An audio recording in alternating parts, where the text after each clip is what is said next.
Black Midwife Cooking.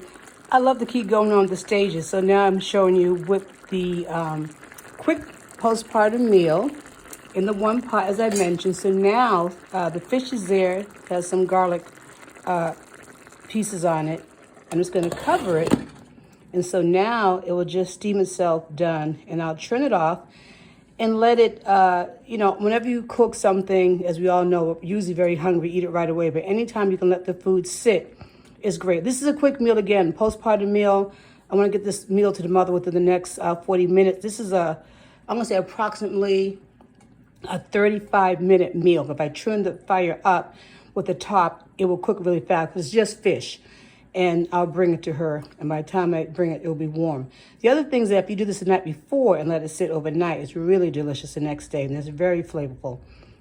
So again, I appreciate your time with Chef Female Consulting, Black Midwife Cooking, loving to bring you the history of African-American midwifery cooking, midwife cooking. There was a science to the lifestyle that we had in the South, you all. The South really was little Africa.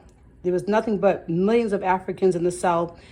So many foods they brought with them, and the foods that they didn't have, they were able to replicate similar dishes. So most of the things that we had in the South that you grew up eating with your great-great-grandparents really is West African influenced food or straight up African food. And just on a separate note, I have this product right here. I'm going to come over and show it to you.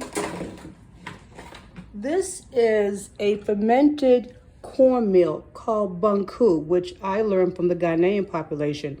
So as I'm researching to write my book on postpartum foods from an African-American perspective, I learned that the African enslaved people would also take cornmeal and ferment it for 3 days. I ferment this for 7 days. And anytime we eat fermented foods, as we know, the probiotics are developed for the body. So even before we heard about kefir and all these things, Africans and the Southern African Black people, African Americans, all the names were the same people, as I always say, were African descent.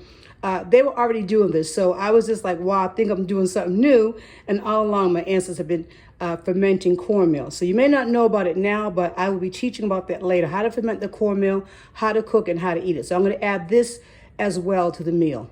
So I just wanted to show you about the we call it banku, they called it soured cornmeal. So you can see the fish head and the rest of the fish here.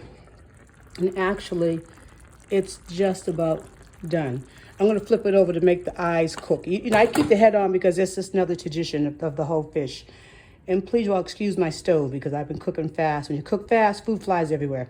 But yeah, I had to say that, our stove thing. All right, peace out, love.